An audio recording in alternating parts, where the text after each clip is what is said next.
Life is strangely full of decisions, endless, constant, relentless decisions. We spend an enormous amount of time making decisions, don't we? What to eat, what to wear, where to go, what to say. But how often do we actually make the decision that matters most? The decision to simply be ourselves. Not the person your parents wanted, not the person society expects, not even the person you think you should be. Just you. Plain and simple you. And here's the funny thing. Now, the moment you actually make that decision, the moment you truly choose yourself, not out of arrogance or selfishness, but out of a deep recognition of who you actually are, everything begins to change. Not because you're doing something special, but because you've stopped doing something very unspecial. You stop pretending. So let me ask you this. When was the last time you looked at your life and honestly asked yourself, am I living this for me, or am I living it for them?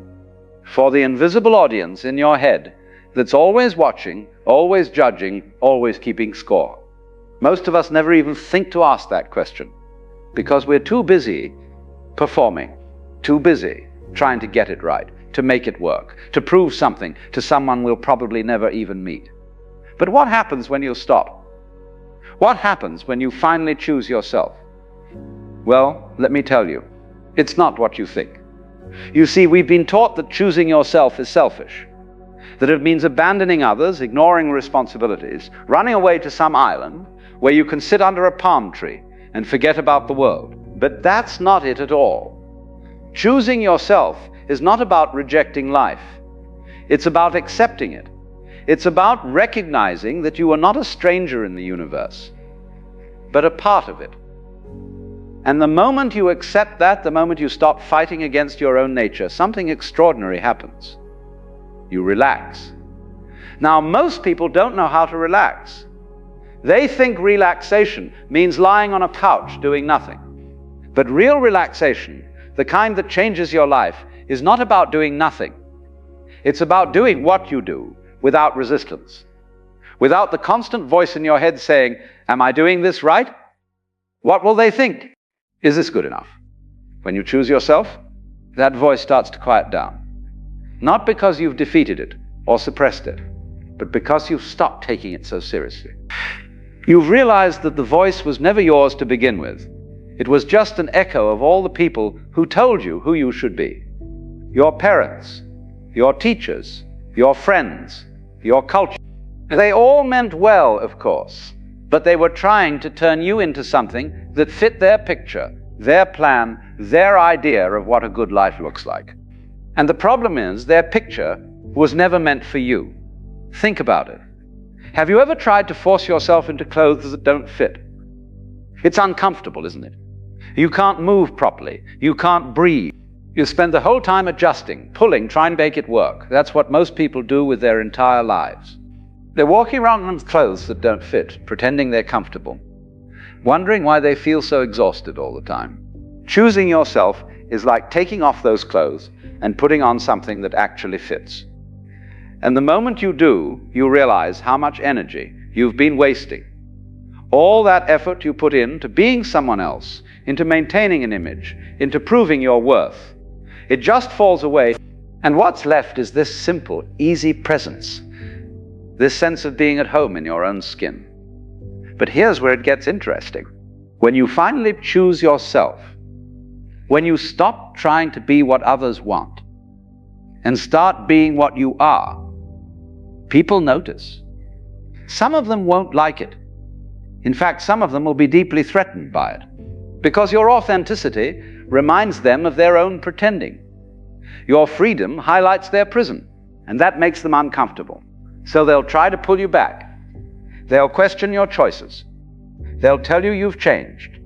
They'll say you're being selfish, irresponsible, foolish. And if you're not careful, you'll believe them. You'll think maybe they're right, that maybe I should go back to the way things were. At least it was safe. At least people understood. But you can't go back. Once you've tasted real freedom, once you've felt what it's like to live from your own center instead of from someone else's expectations, you can't unknow that. It's like waking up from a dream. You might remember the dream, but you know it wasn't real. And this is what people don't understand about choosing yourself. It's not a one-time decision. It's a daily practice. Every morning you wake up and you have to make the choice again. Am I going to live for myself today, or am I going to live for them? Am I going to honor what I know to be true, or am I going to pretend? Most days it's easy. You wake up, you feel clear. You know what you need to do. But some days it's hard. Some days the old patterns come rushing back. The need for approval, the fear of rejection, the desperate desire to fit in. And on those days, you have to be gentle with yourself. You have to remember that choosing yourself is not about being perfect. It's about being honest. Now let me tell you something that might surprise you. When you choose yourself, when you really commit to it, you don't become more isolated, you become more connected. Because authentic connection can only happen between authentic people. When you're pretending, you can only connect with other people's pretending. It's like two masks talking to each other. Because you're you. Because in your being, I recognize my own being. This is what the mystics have always known. We are not separate. We only think we are. And the moment you choose yourself, you begin to see through that illusion. You begin to recognize that the self you're choosing is not this small separate ego. It's something much larger. It's the life itself expressing through this particular form, this particular body, this particular moment. Let me give you an example. Imagine you're a wave in the ocean. For years you've believed you're just this one little wave, separate from all the other waves, trying to survive, trying to be bigger, trying to last longer. But then one day you realize you're not just a wave. You're the ocean. You've always been the ocean. The wave is just a temporary form, a pattern, a dance that the ocean is doing. When you see this, everything changes. You're no longer afraid of crashing on the shore because you know you're not going to disappear. You're just going to return to what you've always been. And suddenly being a wave becomes fun. It's play. It's the ocean enjoying itself, expressing itself, celebrating itself. That's what happens when you choose yourself. You realize you're not this small, frightened thing that needs to protect itself from the world. You're the world. You're life itself. And when you see that, the whole game changes. You're no longer playing to win, you're playing to play. But most people never get there because they're too afraid to choose themselves. They're too afraid of what might happen if they stop pretending. What if I lose my job? What if my family rejects me? What if I fail?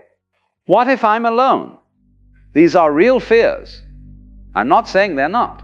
But here's the thing. The life you're living right now, the one where you're not choosing yourself, where you're constantly trying to please others, to meet expectations, to prove your worth, is that really living, or is it just a slow death? Because when you don't choose yourself, you die a little bit every day. Every time you say yes when you mean no. Every time you smile when you want to scream. Every time you pretend to be happy when you're actually miserable. You're killing something inside yourself. Something precious. Something irreplaceable. Your authenticity. And without authenticity, life loses its flavor. Everything becomes gray, mechanical, automatic. You wake up. You go through the motions. You do what's expected. And then you go to sleep. And the next day, you do it all over again. Is that what you came here for? To be a machine? To be a good little robot that does what it's told? I don't think so. I think you came here to be alive, to feel deeply, to love completely, to experience the full range of what it means to be human. And you can't do that if you're not being yourself. You can't do that if you're hiding behind a mask, playing a role, following a script that someone else wrote for you. So what happens? When you finally choose yourself, you wake up.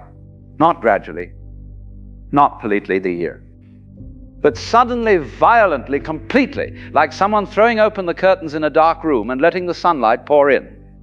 Everything you thought was solid starts to dissolve. Everything you thought was important starts to seem trivial. And everything you ignored, everything you pushed aside because it didn't fit the plan, that starts to become clear. You begin to see your life as it actually is, not as you've been telling yourself it is. This is not as others have told you it should be, but as it actually is. Right here, right now, in this moment. And maybe you realize you're in the wrong job. Maybe you see that your relationship isn't working. Maybe you understand that the life you've built is not the life you want. And that's terrifying, because now you have to make choices, real choices, not the safe choices, not the comfortable choices, but the choices that honor who you actually are. This is where most people turn back. They get to this point and they say, no, this is too much. I can't do this. It's easier to go back to sleep, easier to pretend everything is fine, easier to keep the mask on. But you can't, not really. Once you've seen the truth, you can't unsee it. Once you've felt what it's like to be yourself, you can't go back to being someone else. The door has been opened. And even if you try to close it, there will always be a crack, a sliver of light, reminding you of what you've lost. So you have a choice. You can stay where you are, in the comfortable discomfort of a life that's not yours. Or you can step through the door. You can choose yourself, fully, completely, without apology.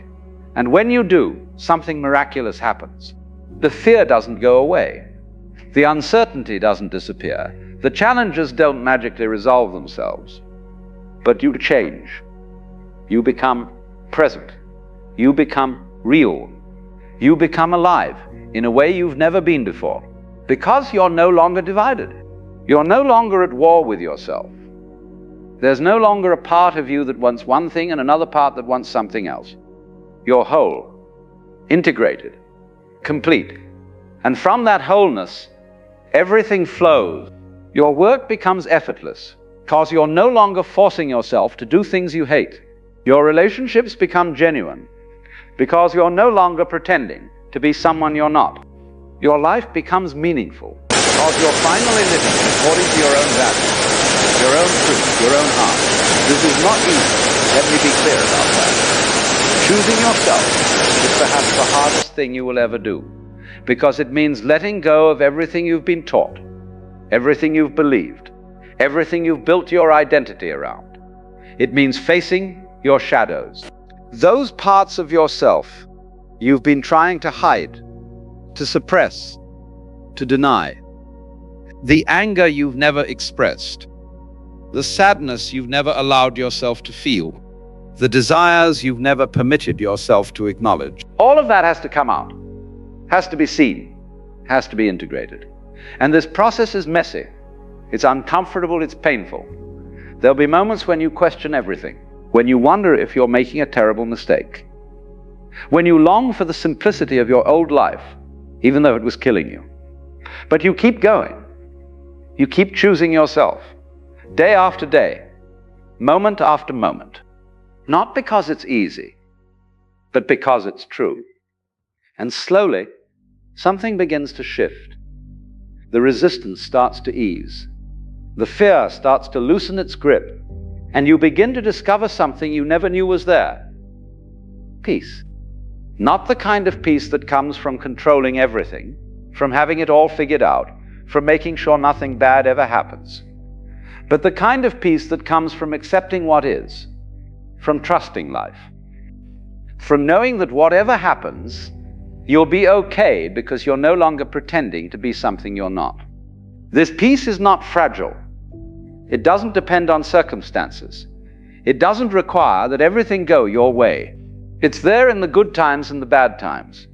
It's there in success and in failure. It's there when people love you and when they leave you, because it comes from within. It comes from that place inside you that has always been there, waiting for you to notice it. That silent center, that still point, that awareness that watches everything but is touched by nothing. When you choose yourself, you discover this center. And once you find it, you realize it's the only thing that matters. Everything else, all the external things you've been chasing, all the goals you've been pursuing, all the approval you've been seeking, they're fine, they're nice to have, but they're not necessary. Because you already have what you need. You already are what you're looking for. And this changes everything. Your relationships change. Not because you leave everyone behind, but because you show up differently. You're no longer desperate for approval. You're no longer willing to compromise your truth to keep the peace. You're no longer afraid of being alone. And paradoxically, this makes you much better company. Because you're not needy. You're not clingy. You're not constantly looking for validation. You're just there, present, real, yourself. And the right people, the ones who resonate with your energy, with your truth, with your authenticity, they appear, not because you're looking for them, but because like attracts like. When you're being yourself, you naturally attract others who are being themselves. And these connections, these relationships, they're different. They're deeper. They're more satisfying because they're based on truth, not on pretending, not on playing roles, not on meeting expectations, just two people being real with each other, being human together. Your work changes too, not necessarily what you do, but how you do it. When you're choosing yourself, you can no longer tolerate work that violates your values, that drains your energy, that makes you feel dead inside. You begin to look for work that aligns with who you are. Work that beaties on Rockigdale. That is something amounts as gently than along his stairs. Pretending me now then upright here, remember. Not because you're trying to be, but because that's what happens when life flows through you without obstruction. Even your body changes. The tension you've been carrying for years starts to release. The headaches, the stomach problems, the chronic pain. Much of it was your body's way of telling you something was wrong, that you were living out of alignment, that you needed to choose yourself. And when you finally do, the body relaxes, it heals, because it's no longer at war with itself. It's no longer trying to be something it's not. So here we are. I've told you what happens when you choose yourself: the fear, the resistance, the transformation, the peace, the authenticity, the freedom. But now comes the real question. Will you do it? Will you make the choice? Will you commit to living from your truth even when it's hard, even when it's scary, even when everyone around you is telling you you're wrong? Or will you keep pretending? Will you keep wearing the mask? Will you keep living the life that everyone else thinks you should live? The choice is yours. It has always been yours, and it will always be yours. But I can tell you this, life is short, shorter than you think. And every moment you spend not being yourself is a moment lost forever. You can't get it back. You can't redo it. It's gone. So why waste it? Why spend your precious time on this earth trying to be someone you're not? Why give your life away to meet expectations that were never yours in the first place? Choose yourself. Not tomorrow, not when things are more settled, not when you have more courage. Now. Right now. In this moment. Choose yourself and see what happens. I promise you, it will be worth it.